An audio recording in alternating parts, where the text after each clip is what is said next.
अस्सलाम वालेकुम। वालेकुम सलाम। वालेकुम सलाम। कैसे हो सर? अल्हम्दुलिल्लाह। अल्लाह का शुक्र, आप अपना से ठीक है। तुर्की ने इंडिया से वीड एक्सपोर्ट करनी थी, तो आज उन्होंने मना कर दिया कि हम आपकी वीड नहीं ले रहे due to some disease.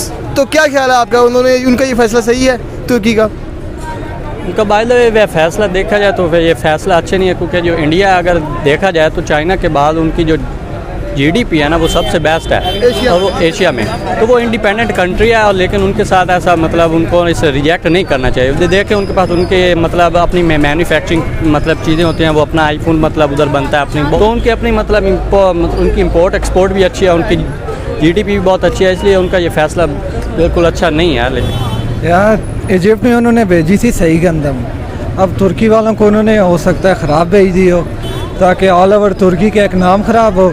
India वैसे भी अमेरिका के साथ जिस तरह आईफोन 14 की अब वहाँ पे मैन्युफैक्चरिंग होगी, तो अब ये ऑल ओवर पॉलिटिक्स चल रही है दुनिया पूरी में, पॉलिटिक्स चल रही है। तो आपके ख्याल में क्या तुर्की ने भी पॉलिटिक्स खेली है? नहीं, तुर्की ने पॉलिटिक्स नहीं खेली, तुर्की को तो गंदम चाहिए थी ना, तुर्की वालों ने मंगवाई। तुर्की वाले गंदम तो ले रहे हैं रशिया से, सस्ती ले रहे हैं। तो यही पहले तो वो कह रहे थे कि इंडिया से ले लें, लेकिन तुर्की को नीड थी, तुर्की तो कहीं से भी लेगा, चाहे उसको महंगी मिले या सस्ती मिले।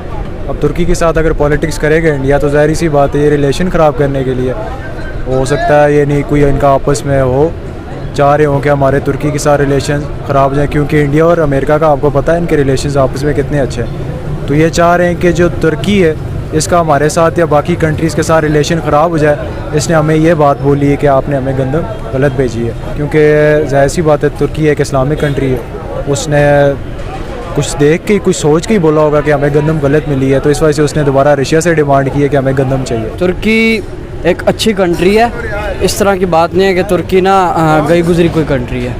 और अवल इंडिया भी पाकिस्तान की तरह एक एग्रीकल्चर कंट्री है, उसका भी जो ज़्यादातर दारोमदार होता है वो एग्रीकल्चर पे होता है। और जहाँ तक की बात आ गई, वहाँ पर भी डिफरेंट फसलें होती हैं, और वहाँ पर पंजाब में मेन एरिया है जो फसलों का एरिया है, जो होती ज़्यादातर फसलें हैं। और जो गंदम है वो आपको पता है एशिया, इंडिया पाकिस्तान को नहीं ले लें, अगर एशिया को ले लें तो ये मेन चीज़ है इम्पोर्ट एक्सपोर्ट की, जो कि रीजन एशिया में आते हैं। तो जो अब मेन बात होती है, हम मुल्कों से अगर सियासत से हट के बात करें, जो बात आ गई जीडीपी पे, अगर इम्पोर्ट एक्सपोर्ट पे टारगेट को अगर जैसे कि उन्होंने किया है, तुर्की ने रिजेक्ट किया है, तो डील तकरीबन कोई 60,000 टन मेगा टन इस तरह शायद की है, मैंने भी सुना है। तो ये इंपोर्ट एक्सपोर्ट पे कोई असर जाता है, इस तरह जीडीपी पे असर जाता है। आपके ख्याल में इंडिया का दोबारा उनसे कभी कोई डील करेगा?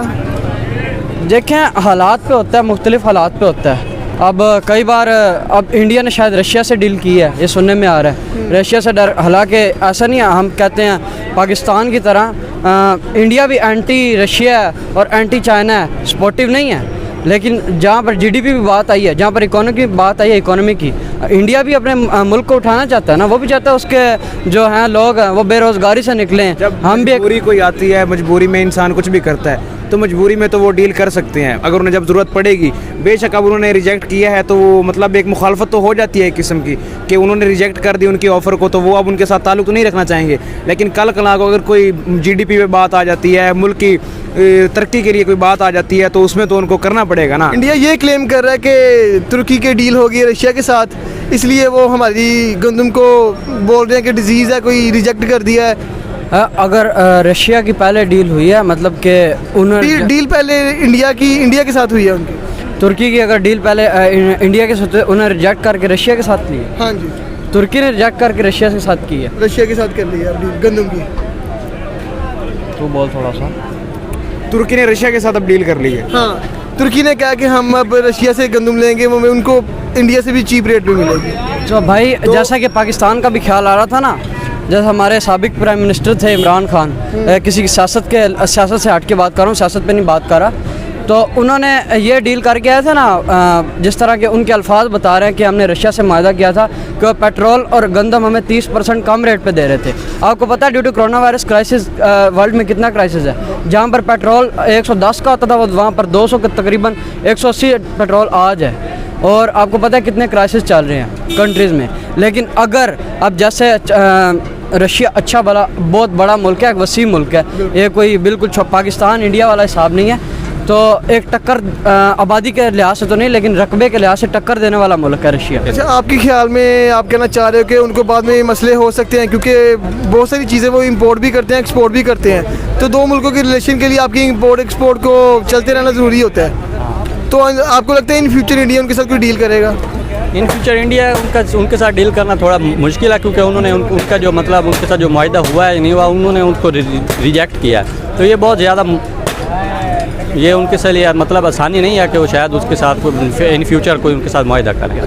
तो अगर उनकी इतनी प्रोडक्शन है तभी वो ऑफ़र कर रहे हैं ना सबको कि हम आपको सस्ते में डील देते हैं। और अगर तुर्की को एक ये मेन वजह रीज़न है ड्यू अगर उन्होंने डिजीज़ का क्लेम किया है, क्योंकि जो एग्रीकल्चर एरिया वहाँ पर डिजीज़ का क्लेम ज़्यादातर नहीं किया जा सकता। पाकिस्तान और इंडिया एग्रीकल्चर ये हैं ही एग्रीकल्चर है। इंडिया ये भी क्लेम कर रहा है कि तुर्की के एक्सपर्ट्स आए हैं एग्रीकल्चर के, उन्होंने चेक किया है फिर हमने भेजी है। तो ये फिर एक तरह का बहाना ही ढूंढा है ना तुर्की ने उनकी रिजेक्ट करने का, क्योंकि उनको सस्ती मिल रही है आगे से। जी यही मेन रीज़न है ना। अगर उन्हें 30% कम रेट पे मिल रही है तो इंडिया से क्यों डील करेंगे? और अगर 30% कम रेट पर उन्हें ट्रैवल भी कम है, वहाँ का एक्सपेंडिचर भी कम मिल रहे हैं। और दूसरा एक ये मेन बात है कि तुर्की पे किसी किस्म का कोई प्रेशर नहीं है, क्योंकि वो पाकिस्तान या इंडिया की तरह कर्जे में डूबा हुआ कंट्री नहीं है, वो एक इंडिपेंडेंट कंट्री है। हाँ, वो अलग बात है, उस पर कुछ रिस्ट्रिक्शंस हैं जिसकी वजह से तुर्की अभी अपने ज़रायों का ज़्यादा से ज़्यादा इस्तेमाल नहीं कर पा रहा, लेकिन वो भी जल्द अज जल्द जैसे बोल रहे हैं कि 2023 तक का बोला गया है कि उन पर रिस्ट्रिक्शंस ख़त्म हो जाएंगी, तो वो फिर अपने ज़राए यूज़ करेगा, और जब वो यूज़ करेगा तो वो बहुत ज़्यादा तरक्की में जाएगा।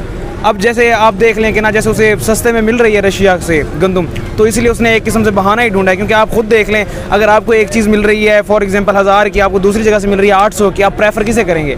आप वो 800 वाली को ही करेंगे, क्योंकि हम वो अवाम है, चाहे पाकिस्तान है चाहे पूरी दुनिया में जो भी अवाम है ना, हम चाहते हैं कि हमें ज़्यादा से ज़्यादा जो भी चीज़ मिले वो हमें सस्ती मिले। बस एक किस्म से मेन बात यह है कि ड्यू टू जब से कोरोना वायरस आया ना और डॉलर इंक्रीज़ हुआ है, जो भी लग्जरियस आइटम्स है ना, जैसे आईफोन हो गया या ब्रांडेड आइटम्स हैं, उन्हें अगर कोई भी कंट्री इंपोर्ट कर रही है एक्सपोर्ट कर रही है ना, तो उसके ख़र्चा ज़्यादा आ रहा है, डॉलर में ज़्यादती आ रही है, डॉलर बढ़ रहा है। और हमारा जैसे रुपया कम इसी वजह से हो रहा है क्योंकि हम लग्जरी आइटम इंपोर्ट कर रहे हैं, एक्सपोर्ट बहुत कम कर रहे हैं। अब तुर्की को इस जाविये से फ़ायदा है और रशिया को इस जाविये से ज़्यादा फ़ायदा है, क्योंकि वो एक्सपोर्ट ऐसी चीज़ें कर रहा है जिसकी वजह से दूसरे ममालिक की भी GDP इंक्रीज़ होगी और इनकी तरफ पैसा ज़्यादा आएगा, इंट्रैक्शन ज़्यादा होगी, क्योंकि रशिया के पास चीज़ की ज़्यादती है। मैंने आपको बताया है ना कि मजबूरी में कुछ भी हो सकता है। कल कलां को कोई उन पर मजबूरी बन पाए ना, तो अल्लाह करे ना बने, क्योंकि वो भी मुस्लिम कंट्री है। तो अगर कल को कोई बन भी पड़ी ना, तो उन्हें उनके साथ मतलब इंडिया से हेल्प तो लेनी पड़ेगी, या किसी और से मुल्क से भी हेल्प लेनी पड़ सकती है, लाजमी तो नहीं ना। तो ये है कि ना मुल्कों में ना जब अच्छे ताल्लुकात कैसे बनते हैं, जब उनमें लेन देन होता है। लेन देन ही हमेशा ताल्लुकात अच्छे करता है। जब उन्होंने लेन देन चल रही थी कि वो ख़राब कर दी, तो ताल्लुकात ही ख़राब होते हैं ना। अब कल को कुछ भी हो सकता है। इस बात का क्या हल निकलेगा? अब ये तो नहीं समझ में आता ना कि उन्होंने एक चीज़ ऑफ़र की, जब लेन देन होता है तो ताल्लुकात अच्छे होते हैं। अब एक इंडिया का जैसे मैंने आपको बताया ना, इंपोर्ट एक्सपोर्ट एग्रीकल्चर है, इंडिया के पास ज़राए कम नहीं है। इंडिया अफ़गानिस्तान को भी अगर एक्सपोर्ट करे ना अपनी गंदम, अफ़गानिस्तान का भी ना नहीं करेगा, क्योंकि आपको पता है जो ज़्यादातर जहाँ पर गंदम एग्रीकल्चर उगाया जाता है इंडिया में, वो सिख उगाते हैं, और सिख अपनी ज़मीन से कितना प्यार करते हैं। और वो इस तरह तो आप करते नहीं है कि अपनी ज़मीन में अगर कोई बीमारी है तो गंदम उगाएं, क्योंकि सिख अपनी ज़मीन को कोई शायद माता मानते हैं अपनी, इस तरह का।